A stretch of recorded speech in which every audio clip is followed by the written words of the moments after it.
Please come in. You're right on time. The door only opens when the clock strikes midnight.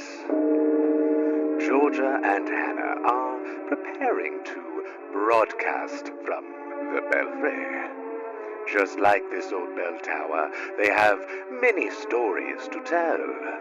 Some old and some new.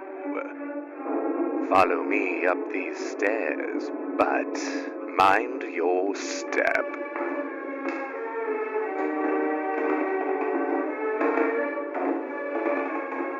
Ah, they're waiting for you. Recording in progress. It's pretty good. Recording stopped. I feel like I didn't even realize that much time had passed. Yeah. Like, there was just so much information. It's like, And there were 2 pee breaks. Well, there was a pee break at the end. I was gonna piss my pants. I don't know if you want me pissing on camera, but I talked about shitting the bed on camera, so you did, and I really appreciate that. The first known story of a reanimated mummy, specifically, comes from Jane Webb London's novel. It's spelled Loundon. Loundon. Jane Webb Loudon's novel, The Mummy! ! Or A Tale of the 22nd Century, published in 1827. I just had an epiphany that I think I know what Arthur Conan Doyle story you're going to talk about. Probably. Like the title suggests, the mummy in that story is revived into the 22nd century, 2126 to be exact. Ooh. And that is 102 years away from now. Future. I believe in that story, everyone is very excited that a mummy has been resurrected and they just assimilate to society. It's kind of, they get to teach the people living in the 22nd century of what life was like thousands of years ago. I'm surprised that hasn't happened in Monster of the Week. Well, let me just jot that down. I'm not writing that down because that's probably not going to happen. Mummies being publicly sensationalized as monsters or these evil beings actually originated from what you just talked about in the last episode. The mummy's curse. That really let people draw their own conclusions about what mummified remains might do to us. But it's this sensationalizing, resurrecting mummies has been around for a while. Like I mentioned, that story that was published in 1827. There was another story published in 1879, a short story in a magazine that described the discovery and revival of a 1,000-year-old Aztec mummy. Cool. The characters in this story who found this 1,000-year-old Aztec mummy include Lorder von Herbst, J.J. Lawyer, and Fred Collins. Good names. J.J. Lawyer. J.J. Lawyer. Lorder von Herbst. Writing these names down for future characters. Honestly, that's the first thing I thought of when I read this story. It is quite a long short story. It could be a small novel. It reminds me of the D&D movie where it's just Jarnathan. Jarnathan? Yeah. J.J. Lawyer. John Jacob Lawyer, probably. Yeah. It's very likely, actually. I bet he's a lawyer, too. He is. He's an attorney. Yep.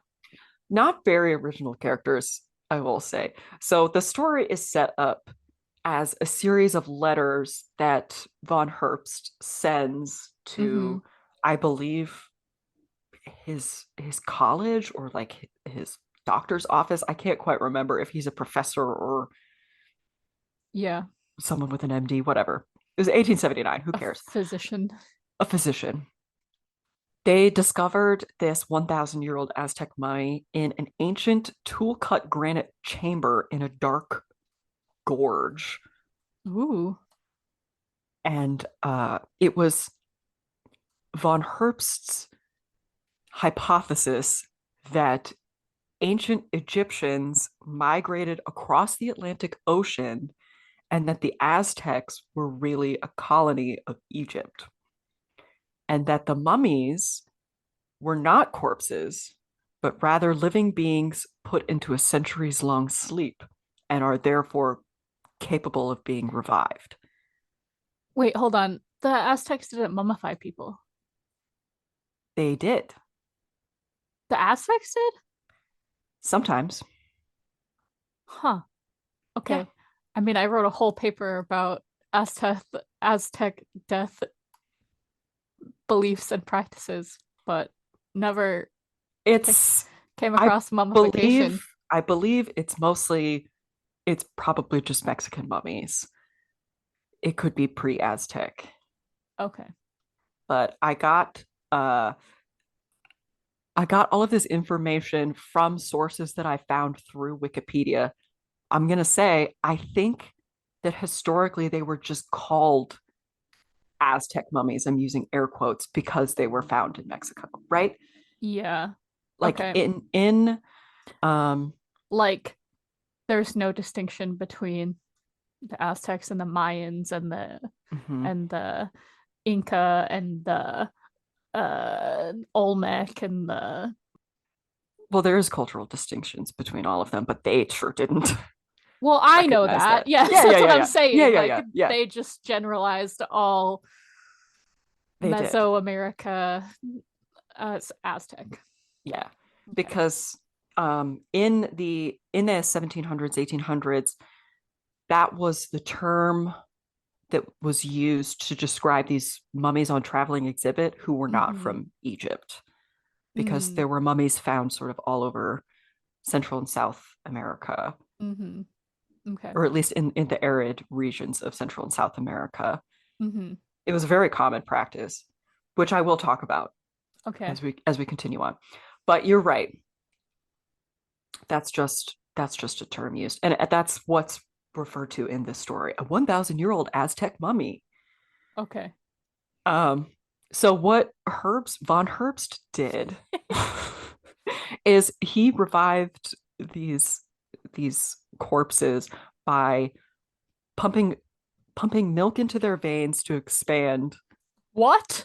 the blood vessels, and then sheep's blood to bring them back, or bring him back, because I believe he only revived one, who he named Sethos or Sethos, Sethos. He also gave it an electrical shock. Remember, this short story was published in 1879. Uh-huh. Well, they gave the one in Poe's story an electric shock too. Mm-hmm. And after a few weeks, Sethos is walking, talking, and is wearing 1870s clothing and is apparently. This is your boyfriend. Is it? I'm gonna start calling him Sethos. Sethos. So that's just one option. Some other mummies in horror literature include Arthur Conan Doyle's Lot Number 249. Stupid little rich boys. Yeah. Which, if you don't know about Lot Number 249, I recommend giving it a read. A mummy throws a stupid little rich boy into a river. Yes. What is his name? Edward Bellingham. Yes. Or Abercrombie Smith and Edward Bellingham. Yes. Doesn't he also like plow down an old lady or something as well? Oh, I don't remember that. Okay. I didn't reread it, but I read a synopsis. I read it a while ago. Yeah. It's a classic. It is a classic. Also, the Ring of Thoth. Thoth. Yeah. Thought. The Ring of Thought. And Edgar Allan Poe's Some Words with a Mummy, which Georgia mentioned in the previous episode. Also, H.P. Lovecraft's Imprisoned with Pharaohs, which actually took inspiration from Lot Number 249. Which he ghost wrote for Houdini. He sure did. I think obviously Hollywood also had a big part in turning mummies into monsters, of course. Also mentioned in the previous episode was the 1932 movie The Mummy. There's also been The Mummy's Tomb, The Mummy's Curse, The Mummy Remake, and several others which I might mention throughout the episode. I'm not sure where I put them in my notes. There's a lot of them. I also suppose it has something to do with our fascination of just turning the dead into monsters. Like we've been talking about that for the past 7 episodes, basically. Yeah. So enough about that. Now I'm going to talk about some real life examples of mummies in the Americas. I'm going to get historical and anthropological up in this bee, so gear up. I want Vroom, to vroom, vroom. Okay. I want to draw light to the fact once again that these are people and these are just basically different burial practices. So the first one I want to mention is exactly what we talked about earlier, what I have labeled as Aztec mummies in quotations. These were mummies recovered in Mexico that were prepared in bundles inside of woven bags or wraps and adorned with a ceremonial mask. The Sacramento Daily Union, volume 57, number 104, on the 22nd of June of 1887, says these descriptions. These mummies differ from those in Egypt in a remarkable degree, being entirely nude, without wrappings, and apparently not having been subjected to any embalming process. Exposure to the air has no effect upon them, the flesh having been dried in an hermetically sealed cavern until it is like parchment, and the weight of the bodies is merely nominal. Continuing on, still another mummy is that of a woman, her long hair being in a state of perfect preservation. The feet are small and highly arched, while the fingers are long and tapering. Remnants of her shroud still remaining are of a dark blue color, differing both in this respect and in texture from the material of which the other shrouds were composed. So that just describes some mummified remains found in what is it? The Sierra Madre mountains in northwestern Mexico, I think. Yeah, northwestern. To think of a compass in my head. That's what I have to do all the time because I Yeah. have no sense of direction. Yeah. I don't have it written here, but I don't believe that these were the Aztecs. I believe that they were very likely from like a southwestern American indigenous group found in a cave that these folks just looted. Yeah, that could be. Yeah. Yes. They were found and recovered by a Mr. Docking. Didn't write his first name because I truly don't give a shit about him. He said, or in this article talking about him, the specimens will be shipped east in a few days and, in all probability, will find a resting place in one of the principal museums of Europe. Although Mr. Docking has kindly shown them to all scientists and historians who have called upon him, they will not be placed upon public exhibition in this city.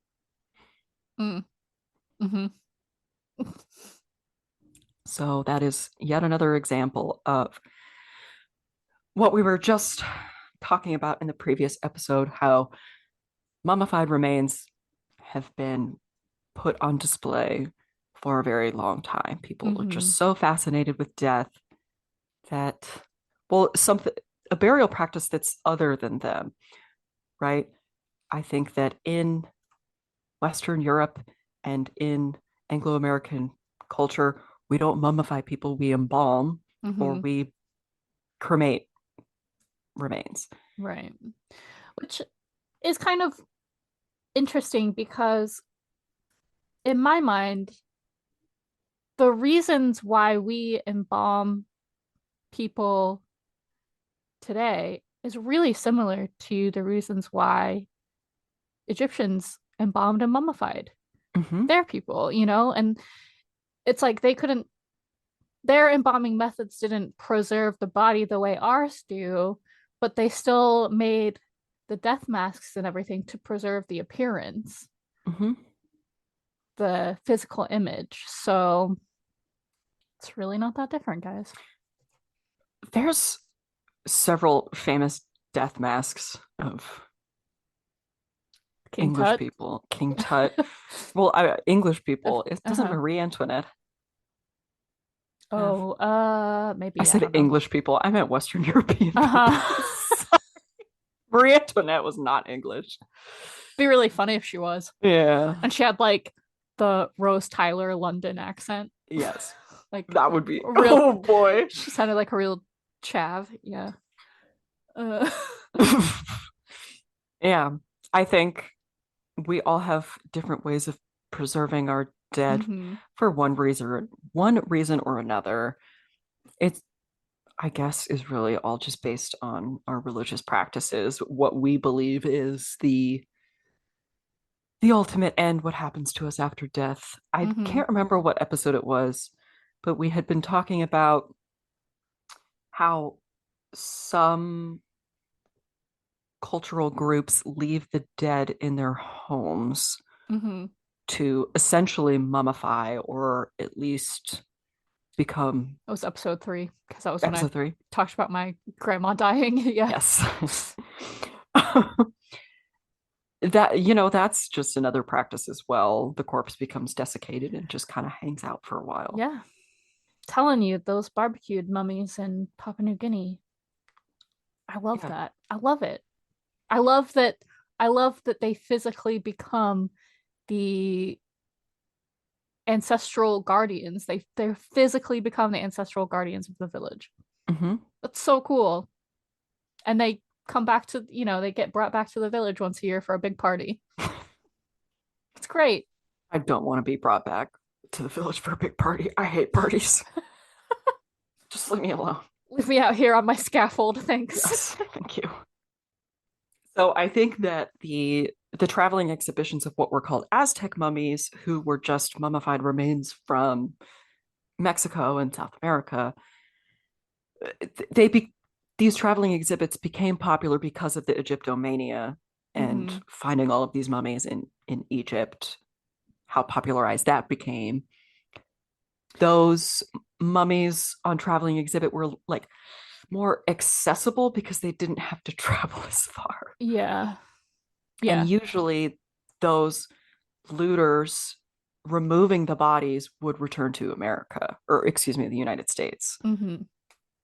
So what you said earlier about them theorizing that the Egyptians went to Mexico kind of reminded me, do you remember that Tumblr post about the pyramids being, like it mapped Mesoamerican pyramids, and then it mapped Egyptian pyramids, and then it mapped pyramids in Asia, and it was like, what does it mean? And then someone said it means that it's the best way to stack rocks on top of each other. A bunch of rocks without them all crumbling down. That's one of my most favorite screen grabs from Tumblr.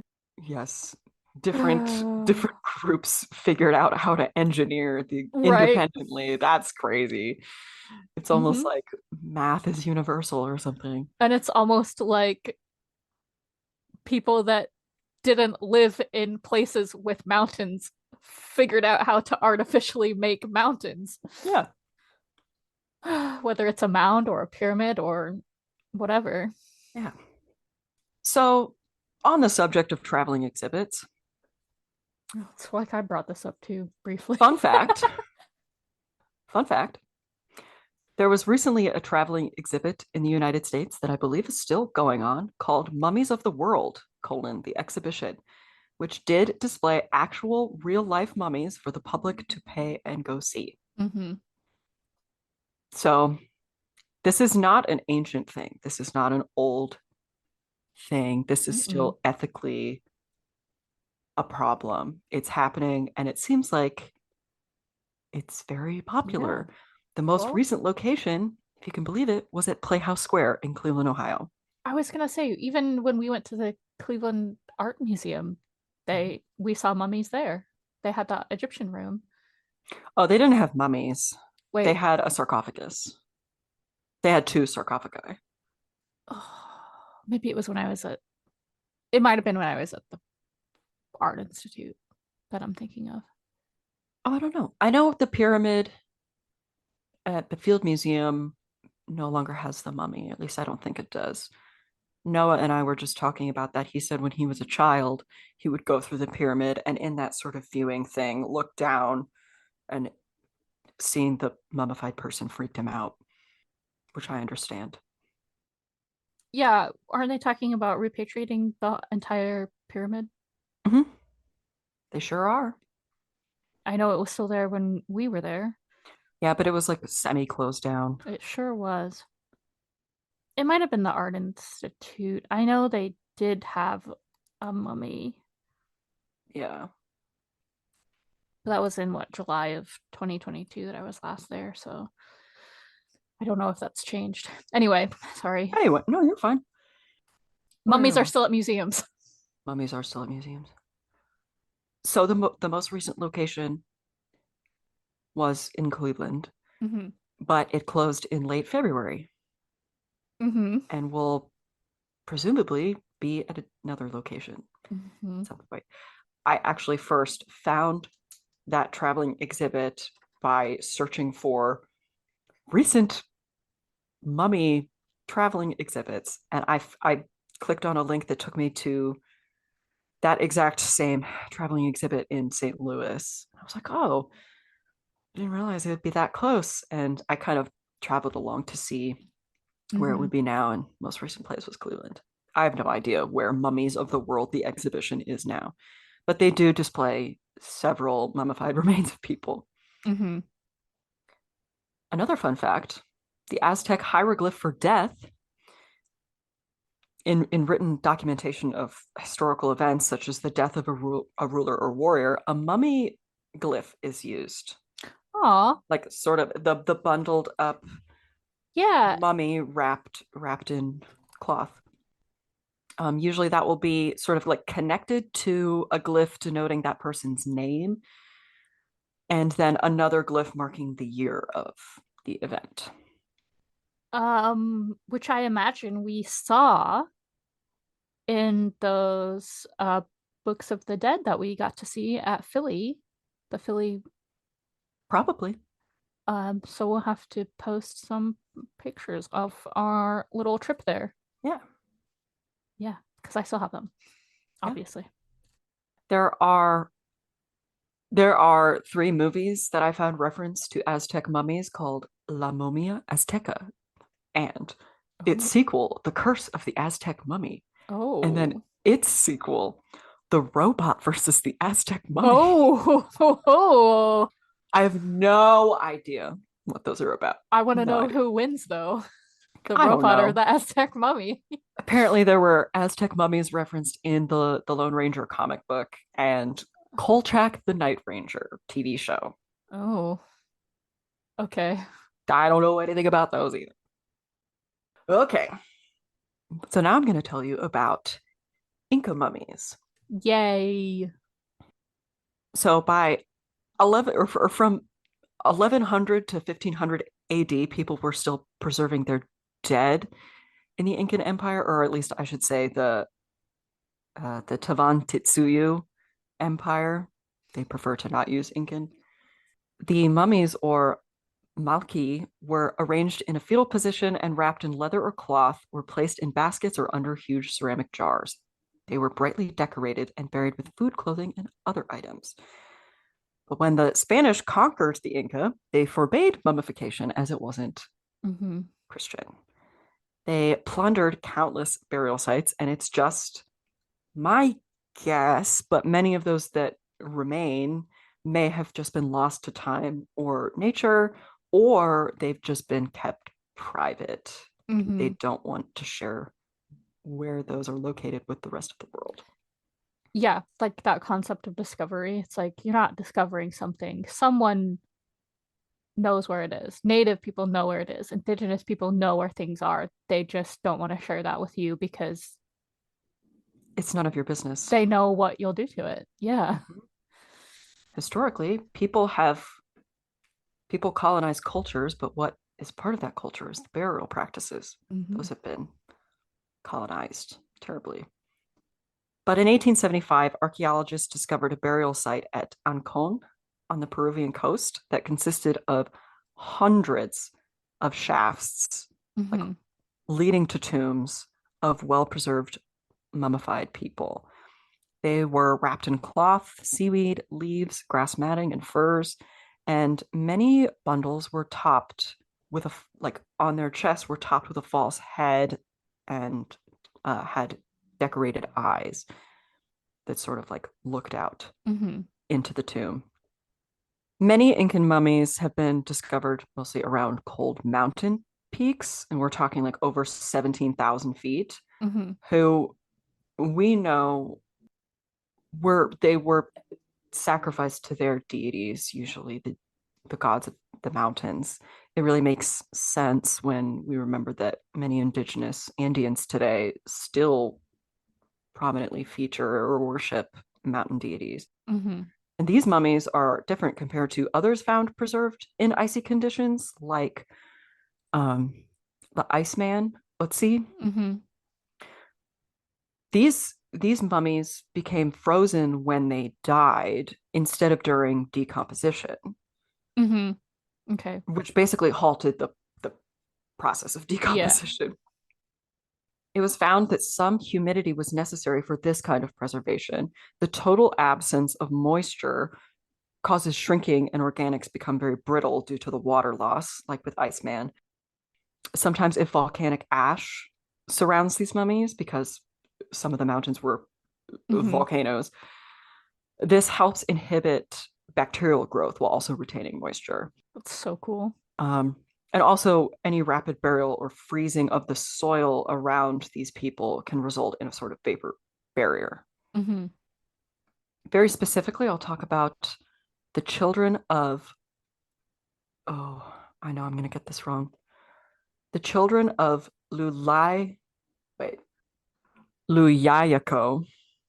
The children of Luyayako, I think is how you pronounce it, which refers to a group of 3 mummified children found near the Luyayako summit on the Chilean-Argentine border. You may have heard of the Ice Maiden. Mhm. She was a young teenage girl, and the other 2 children were, I believe, 6 and 4 years old. Mhm. And they had been drugged with coca and alcohol and sent to the mountain where they froze and died.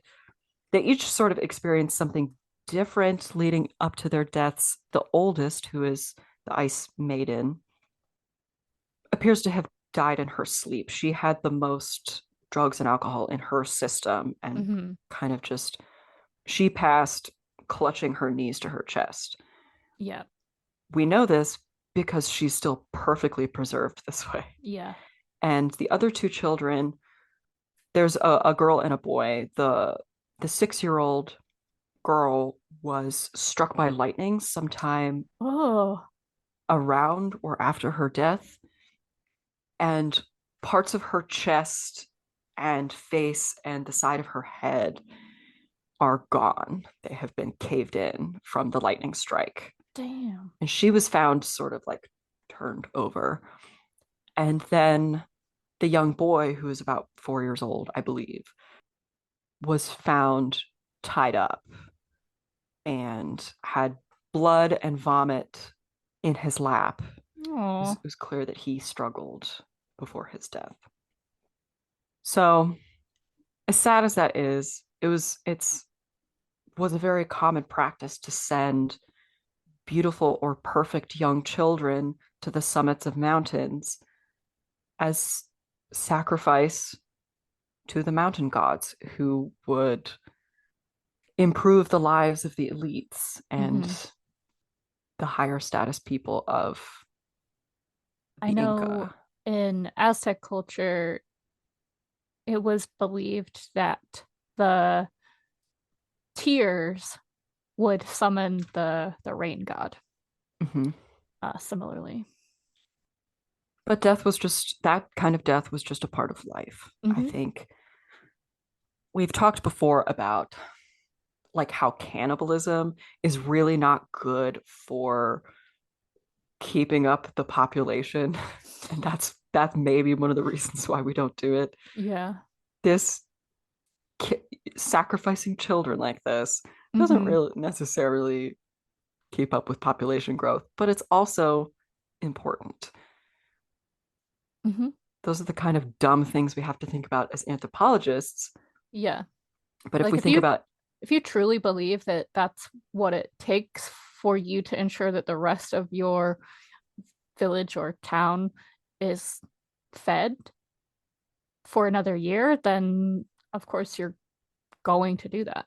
mm-hmm, or that the sun will come up tomorrow, or there will be no natural disasters that Mm-hmm. destroy everything in your people. Yeah. If you think of any sort of crazy shit that we have going on and try to explain it in this way, like how, it doesn't matter. Yeah. I think a common one is like sports fans who don't wash their jersey all season, they Yes. because it's That's lucky or so something. different than this, but yes, I get it. I mean, it is, but Yeah. that's like the closest thing we probably have in contemporary in our contemporary society, Yeah. I was thinking more like, why do we bury bodies in certain cardinal directions? How do we explain that? There's Well, no yeah. basis in reality. So they can Anyway, see the sunrise, obviously. sure. So these mummified remains were removed from the summit and were eventually put on display at a museum in Argentina. I think it's in Salta, Mm-hmm. much to the disagreements of the Indigenous Association of Argentina and the heads of a few indigenous Argentinian tribes. Mm-hmm. Next, I'm going to tell you about Chinchorro mummies. I can't really roll my R, so I'm not going to. Okay. I can't really either. The Chinchorro people mummified remains of individuals from everywhere. They Mm-hmm. they mummified everybody. They didn't You get a mummy. You get a mummy. they didn't just like pick specific members of society like those Uh-huh. who were considered higher status. They Yeah. mummified everybody. There is a sophisticated fishing tribe embalming their dead as early as 5000 BCE on the coast of Chile, what is now Chile. Cool. And the, the mummies, the mummified remains from this culture consist of the oldest examples of artificially mummified human remains, 2,000 years before the Egyptians started doing it, So cool. or at least the evidence we have of Yeah. Egyptian mummies. So I mentioned they performed mummification on all members of the society. This included the elderly, children, infants, and miscarried fetuses. Mm-hmm. Children and babies received the most elaborate mummification treatments, like more expensive kinds of wrapping, and they had more burial goods surrounding them. They were elaborately prepared by removing the internal organs and replacing them with vegetable fibers or animal hair. They often added cane or wood supports along the spinal column, arms, and legs. They also filled the rest of the body cavity with fiber or feathers, and then sometimes coated the exterior of the body with clay on which they painted or sculpted. Very cool. This practice peaked sort of around 3000 BCE. Nearby, actually, is the Atacama Desert, Mm-hmm. where the oldest naturally mummified corpse was recovered from 7020 BCE. Dang. He's also known as the Acha Man, if you want Yeah. to look it up. What's is sort of a recent good thing about the Chinchorro mummified remains is their cultural settlements and that specific artificial mummification process was declared a UNESCO World Heritage Site in 2021. Nice. Yes. So those people are now protected Yeah. by the global government. Don't really know how UNESCO works, but Isn't it the UN? that sounds about right. Because UNESCO starts with UN. Let's Google it. United Nations, Yeah. Educational, Scientific, and Cultural Organization. Yes. That specifically in Arica and Parinacota were declared a UNESCO World Heritage Site. Sort of like the whole area. And then that specific process is like tied in with that. Despite that, 282 Chinchorro mummies have been documented since 1914 and presumably removed from their burial ground. Further north, up the coast of Chile, the Palomans used salt to stop decay. Does sound familiar? Beef jerky, yes. Beef jerky, yes. And similar to the Chinchorro mummification practices, they kind of did the same thing in filling out the body with fibers and feathers and supporting the spine, arms, and legs with cane or wood. They did position their dead with their knees drawn to their chest and their hands clasped together, like all fetal position. Then the bundled bodies were wrapped in reed matting and buried under the floor of existing homes.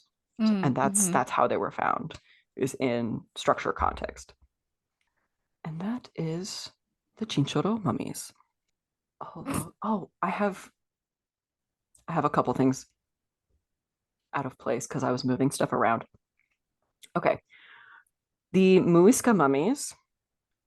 The Muisca mummies were in Colombia, or what is modern-day Colombia. In Colombia, all of these groups mummified their dead. Ready?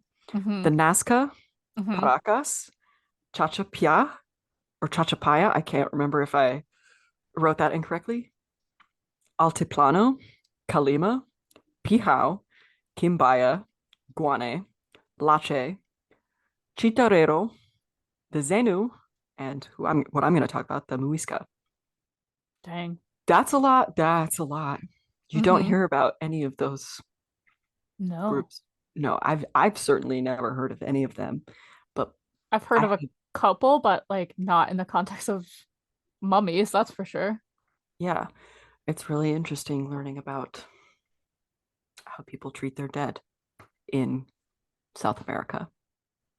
The Muisca did mummify their sort of higher status members and would bury them in caves or mausoleums. Everybody else, they kind of just buried like you would now, except without the caskets. The bodies were dried using fire and smoke and then wrapped in layers of painted cotton cloths. Gems, like emeralds or other sort of gems, were put in the eyes, mouths, and in the belly button. Or just to cover the eyes, put in the mouths and then in the belly button. And then according to Wikipedia, and the article I read that Wikipedia sourced directly from, because I wanted to be sure this wasn't a prank, it was in Spanish and I read it. Sometimes these mummies, cloth would be inserted into the rectum. Hell yeah. Well, it leaks. I guess. I didn't really think that was a possibility, but I'm pretty sure in our society, I'm pretty sure they put a plug up there. That's true. I've never really thought about that. These mummification and then the burial rituals were big affairs. There was lots of singing, drinking, and placing expensive objects around the burial site as you sort of interacted with the family and friends. The bodies were then put onto reed platforms called barbacoas. Sound familiar? Or folded onto small wooden stools. This is really similar to the Papua New Guinea people that I was talking about. So imagine, if you will, if we were to describe our burials like this, it would be pretty damn similar. The embalming process and then the burial ritual, such a big affair. Everybody's hanging out, talking to each other, eating food at the dead person's house. Mm-hmm. Yeah. You know, Drain all their fluid out and replace it with other fluid and yeah. put plugs in the butt. Yeah. Instead of reed platforms, we have wooden caskets. Mm-hmm. We just then put in the Put it ground. in a box and yeah, say a bunch of words over the box and Like we also have positions that we put our bodies in, and Mhm. you know the ones. Mm-hmm. I sleep like that sometimes with my hands crossed over my chest. But then I'm laying on my stomach, so it's like upside down. Actually fully slept like that. Well, He also has the personality of a corpse, so oh my God. God damn it, Georgia. tell me I'm wrong. Other burials similar to this have been discovered in Usme, which is also in Colombia, where the mummified remains have been dated from between the 8th and the 16th century. So that's like A long time. that's a long time. Like 800 years. 700s to 1500s. Yeah, it's a long time to be mummifying your people. And like the others that I've mentioned here, there are Muisca mummies on display or in museum collections in Colombia and at the British Museum in London. I was gonna say, but they're in Colombia. That's a step up. Well, it's still protested Although, against. It's well, still yeah, not great. because I'm sure that the people that put them in the museums in Colombia were like Spanish colonials and not indigenous. Yes. Yeah. And speaking of recent museum displays, have you ever heard of the mummies of Guanajuato? Maybe. Well, this refers to the mummified remains of the dead who were disinterred in Guanajuato, Mexico between 1865 and 1958. There was, frankly, a very stupid tax put on people that required money for a perpetual burial. Mm-hmm. You could make a kind of expensive one-time fee to have your dead loved one buried forever, or something that was preferred by those who couldn't really afford it. You could pay an annual tax, or I think it's a tax that you just pay every 3 years, so that this person could be buried forever or continue to be buried in the cemetery. Yeah. So if you didn't pay the tax, you got dug up. This was just after and during a cholera epidemic, so they were burying a lot A of lot of people. people. So there Yeah. wasn't really a lot of room. And so they put a tax on the people, pay this, and we promise that your loved one will be buried, or you will be buried if you Mm-hmm. wanted to pay ahead of time. So those who were disinterred or removed from their burial were basically just stored in buildings after being exhumed. Cool. However, Great. due to soil conditions and the climate of the area, the bodies had naturally dried out before decomposition completed, like in the ground. Mm-hmm. So when they were removed, it was found that they were mummified. Mm-hmm. And That's so interesting. yes, a lot of other people found it really interesting. And so it was decided that those who were exhumed or disinterred would be put on display at something called the Museum of Mummies, which opened in 1894. I think this is a really interesting example because those people probably had relatives alive that you could contact. Yes, so they could then go see their loved ones at this museum Mm-hmm. and not at The the cemetery. cemetery, Huh. which, depending on your religious practice, was probably very insulting. Yeah. Well, especially, well, yeah. Is there any information about like the demographic of people that, I mean, obviously, if you couldn't pay the tax, you're probably economically unfortunate. It was usually the wealthy who got to stay in their Mm-hmm. burial. And those who were disinterred were obviously those who come from those families who didn't have money to pay the Mm-hmm. tax, or those whose families were sick and died and couldn't pay their tax, let alone their already dead Yeah. family members' tax. I just didn't know if it was like the like people with colonial descent were the ones who stayed and people with indigenous descent were the ones who were removed. I'm not entirely sure. Everything that I could find about the mummies of Guanajuato were talking about how cool it was that this was a thing. And some of the mummies have been in traveling exhibits that were happening as soon as a couple years ago. And it's not really talked about. I couldn't find anything that might have separated those who stayed versus those who were disinterred. I think my reason for asking was mostly because if you think about how Catholic Mexico is, Yeah, this is definitely not in keeping with Catholicism beliefs. absolutely not. And I'm not sure about those who still followed indigenous religion at the time. But I can't quite imagine they'd be happy too. No. Yeah. Last but not least, I'm going to talk about the spirit cave mummies. Cool. This sort of refers to a pretty sad case that ended up having I don't want to say a happy ending, but a resolution. It has a cool name. It does have a cool name. Okay. So this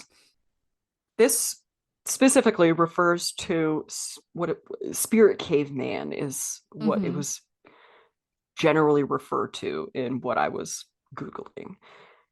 He is the oldest naturally mummified person found in North America and was discovered in 1940 in Spirit Cave near Fallon, Nevada, by the husband and wife archaeological team of, are you ready? Sydney and Georgia Wheeler. Oh, They and I believe there was one other mummified person in the cave. They were discovered during salvage excavations in advance of a guano mining project, back guano. Okay. So they were doing compliance work. Yep. I guess in 1940. We love salvage art. Hey, that's just Nevada's version of Elaine Bloom, probably. Yes. These remains were found in context with several perishable objects and even a fur blanket that they were placed on top of on the floor, which I feel like is kind of common for a dry place like the southwestern US. Yeah. And then in other mummified remains that I've discussed prior, obviously the cloth is still intact, or rope, whatever, and any clothes that the people were wearing, like those who were mummified on the mountain, they were still wearing their clothes. They had blankets wrapped around them. Anyway, yeah, I think that's really interesting. I love hearing about stuff like that. They were then, oh no, go ahead. I was gonna say, I think it's interesting on the mountain because they're sent to the mountain to die, but also presumably from exposure. But yes, you also have a blanket because it's cold. I think that at that point it doesn't even matter. I know. It's so cold. And then, or I think it's also like suffocation too.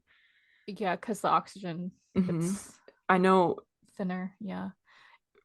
But people who would be used to high elevations might be less susceptible to dying of suffocation. And because in South America, you take coca to help with the altitude sickness as well. You do. So it's interesting that. But if you take too much, you can get fucked up, which is what those poor children were.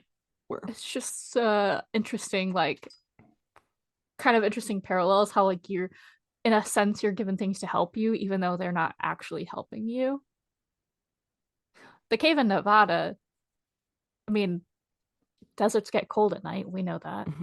So that, and presumably they weren't sent there to die. So that seems more of like an offering more than.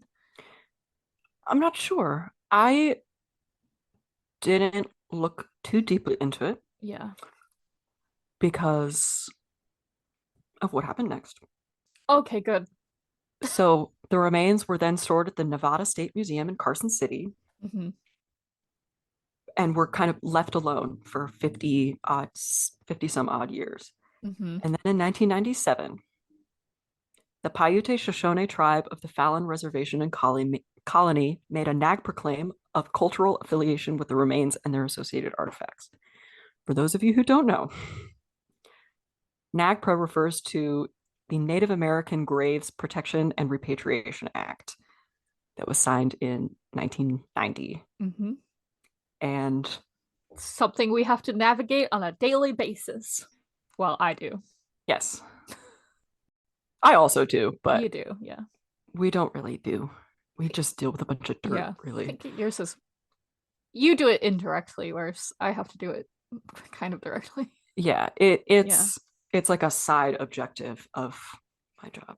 Anyway, so they made a claim, but then in 2006, 9 years later, the U.S. District Court for the District of Nevada ruled that the Bureau of Land Management made an error in dismissing evidence for establishing affiliation, which they had done a few years prior, and that the BLM would need to reconsider the evidence that they were trying to claim was inconclusive. They didn't want to give it back. 9 years later, in 2015, Eske Willerslev, a Danish evolutionary geneticist of the University of Cambridge, who, fun fact, sequenced the first ancient human genome and a ton of other cool stuff, like the Kennewick Man. Yeah, I was going to say that name sounds so familiar. Yes. Okay. He analyzed the remains DNA with permission from the tribe, and that was apparently enough evidence for the Bureau of Land Management to return the remains, where they were then buried again in 2018, which Willerslev was invited to the burial. That's awesome. Oh. So yes, a really terrible thing having remains removed from their burial ground, but they were eventually returned. And it's one of those things too, where it's like if it was a salvage job because something was going to happen to the cave, like yes, but also they shouldn't have been sitting around in a room for 50 years. Although at the time, the people working on the team kind of wanted to just leave the remains. The same happened with that article I read from the San Francisco newspaper. Where was that? Yeah, the Sacramento Daily Union. The Mexican locals who were working with I don't want to say archaeologists, the excavators. The excavators. The people who were looting the caves wanted the remains to stay there, but were eventually convinced to have them removed and taken to Mr. Docking's house, where he had them on display. I do think it's important to, I mean, I've told you the horror story about people that won't be, no one that I've worked with personally, but they found remains at the end of the day before a 4-day weekend and put them in their truck and was just like, I'll deal with this after the weekend, and then crossed state lines, which is illegal. So it's like things like this still happen. Like some archaeologists just, sorry, Melinda, some archaeologists just fucking suck. It's true. And or in a place like Effigy Mounds, yeah, where the superintendent of the national monument, I think it's a national monument, just had the remains at her house because she, let go a good archaeologist who would have handled things and hired her friend who didn't know what the hell they were doing. It's infuriating. It is infuriating.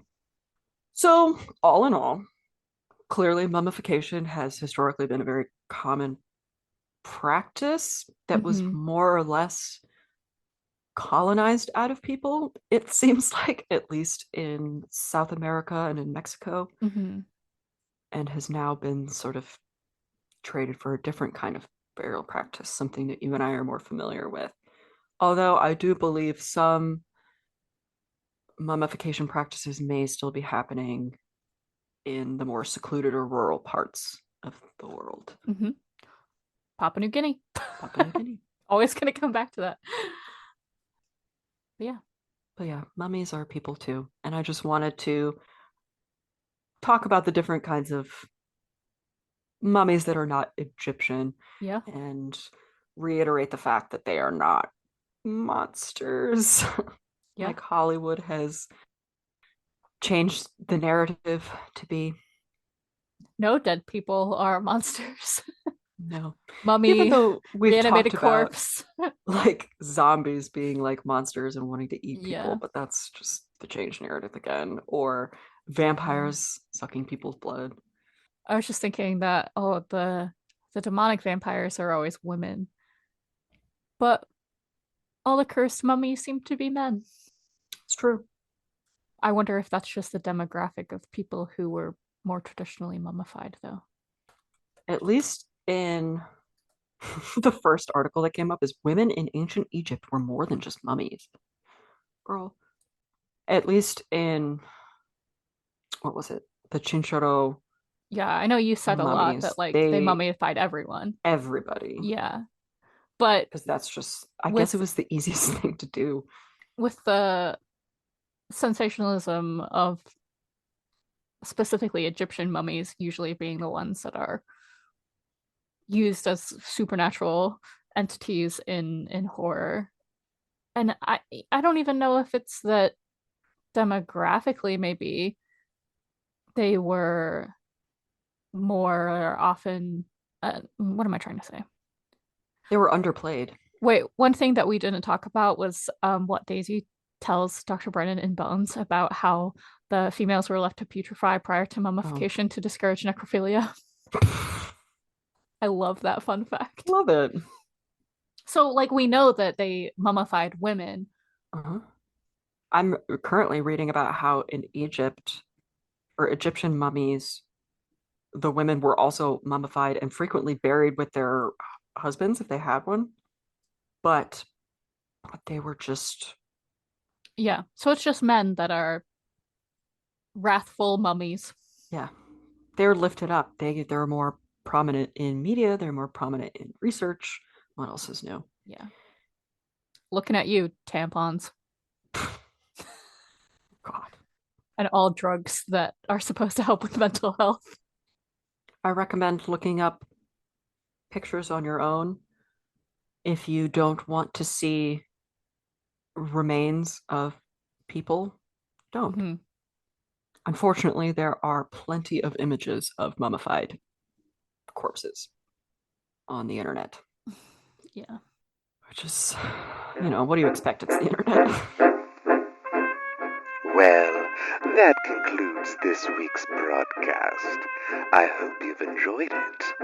If you wish to stay in touch, reach out to us at broadcastfromthebelfry@gmail.com or stalk us on Instagram at broadcastfromthebelfry.